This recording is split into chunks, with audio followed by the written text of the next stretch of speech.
Бул кайрылууда мен ушул ырчы чогорчуларга, анан депутаттарга кайрылгым келип атат. Урматтуу ырчылар, урматтуу шоу бизнестеги атактуу, даңктуулар, силер билесиңерби, бүгүнкү күндө канчалаган адамдардын, карапайым адамдардын каргышына калып баратасыңар. Силердин айыңардан бүгүнкү күндө миңдеген биздин жөнөкөй жарандар алданып, ушул кооперативтерди силер реклама кылып, ошолорго алданып барып, акчасын кызылдай маңдай тери менен тапкан акчасын алдатып коюп, бармагын тиштеп, эмне кылар айласын таппай бүгүнкү күндө суусат суй жыгылып отурушат да. Бул шылуундар ошол атактуу даңктууларга оозунун батышынча рекламасын акчаны берет экен дагы, анан кийин аны пайдаланып канчалаган биздин жөнөкөй жарандарды алдатып атат.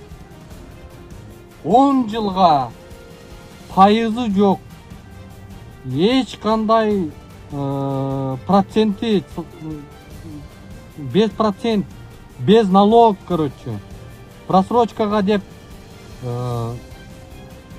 үй алып беребиз деп кооз айтып, кооз сүйлөп, бүгүнкү күндө 90% жарандар үйлөрүн алдырып, алдатып, акчасын ала албай жатышат. Бул жолку түз эфирде сиздерге бир абдан маанилүү дагы бир жагдайды бөлүшөйүн деп чыктым. Жакшы эле угулуп атса, бул жакка комментарийга жазып койсоңуздар болот. Звук жакшы эле чыгып атабы?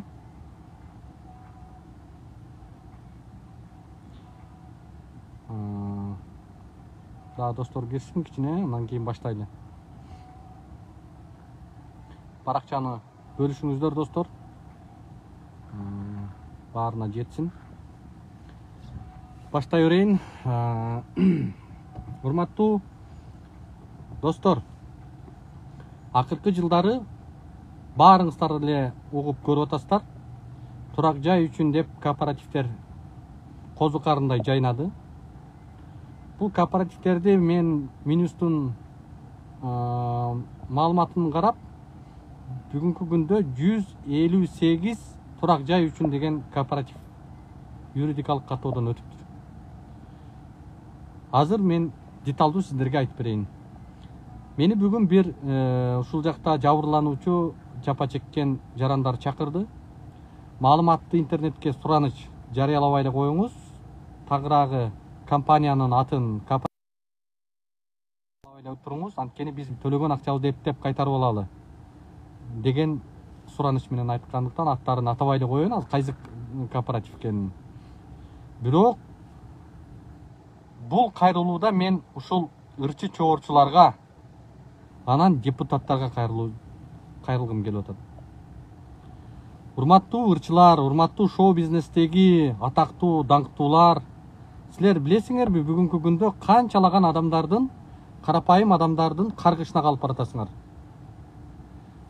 Силердин айыңардан бүгүнкү күндө миңдеген биздин жөнөкөй жарандар алданып, ушул кооперативтерди силер реклама кылып, ошолорго алданып барып, акчасын кызылдай маңдай тери менен тапкан акчасын алдатып коюп, бармагын тиштеп, эмне кылар айласын таппай бүгүнкү күндө суусат суй жыгылып отурушат да. Ошол жагдайдан улам, урматтуу ырчы чогорчу шоу бизнестегилер, силер алдыңарга келген нерсенин баарын реклама кыла бербегиле.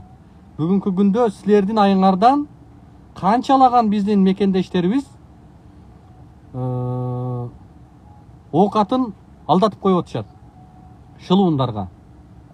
Бул шылуундар ошол атактуу даңктууларга оозунун батышынча рекламасын акчаны берет экен дагы, анан кийин аны пайдаланып канчалаган биздин жөнөкөй жарандарды алдатып атат. 10 жылга пайызы жок, эч кандай проценти, без процент, без налог, короче, просрочкага деп үй алып беребиз деп кооз айтып, кооз сүйлөп, бүгүнкү күндө 90% жарандар үйлөрүн алдырып, алдатып, акчасын ала албай жатышат. Бүгүн бир эже айтат, менин күйөөм билбейт, Орусияда иштейт, мигрант болуп иштейт.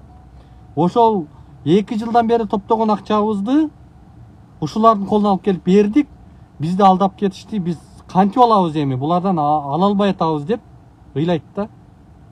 Ошол эле учурда бул жакта бир топ жарандар ушул маалымат чыгаргандан айбыгышып, ата-энем билбейт айылда, же аялым билбейт, же күйөөм билбейт деген жагдайлар абдан арбын экен.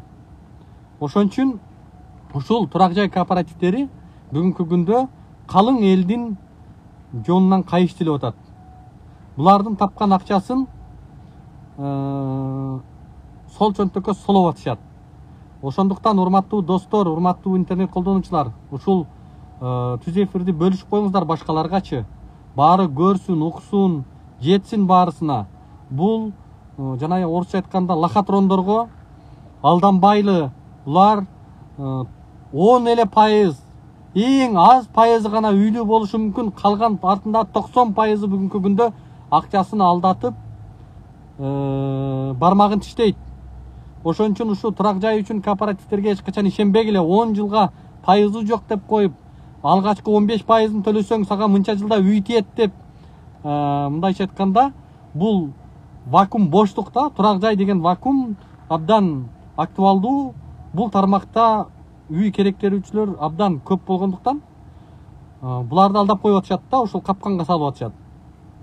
Ушул нерсени мен сиздерге бөлүшкүм келди достор. Ушул кооперативтерге алданбаңыздар. Алар укмуш кооз сөздөр менен, кооз сунуштар менен алдап акчаңарды бербей атышат.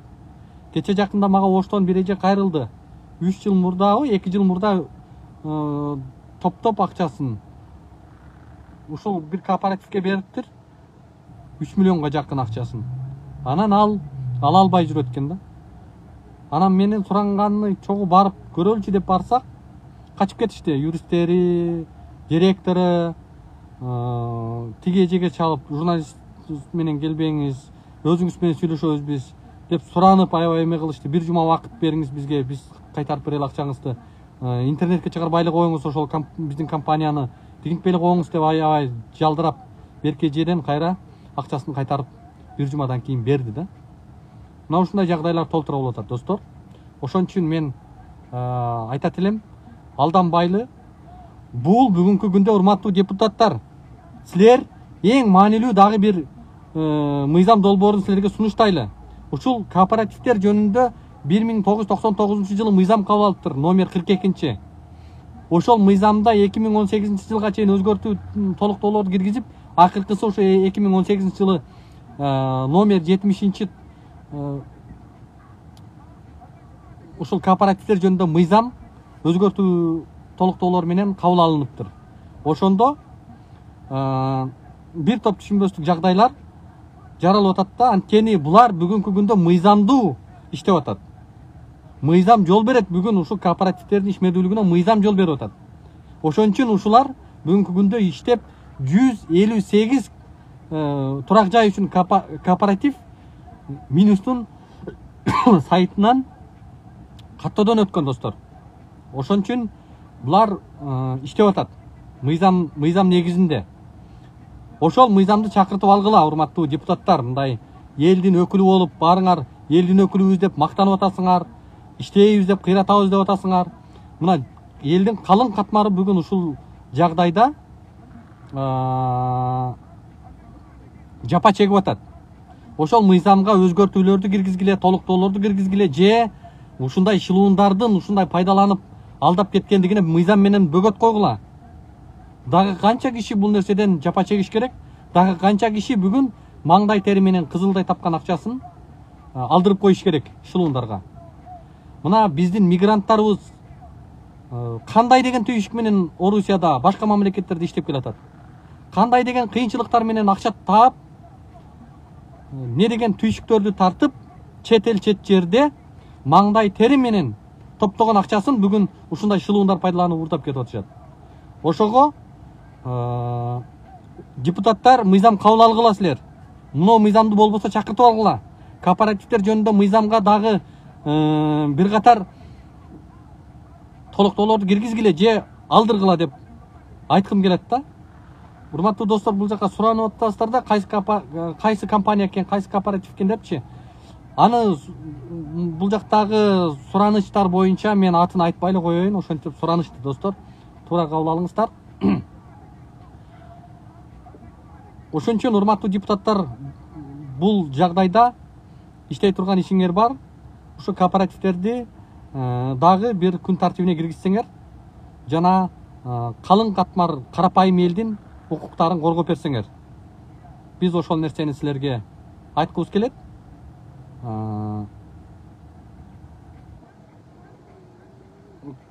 Ошол достор, баракчаны бөлүшүп койгула.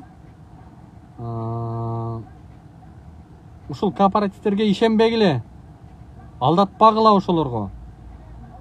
Аябай көп жазып, аябай көп бизден мындай суранып атасыздар да. Ушу алдап кетти, тигинтип кетти, мынтип кетти деп жазган катыңыздар толтура болуп атат бизгечи. Ошон үчүн достор,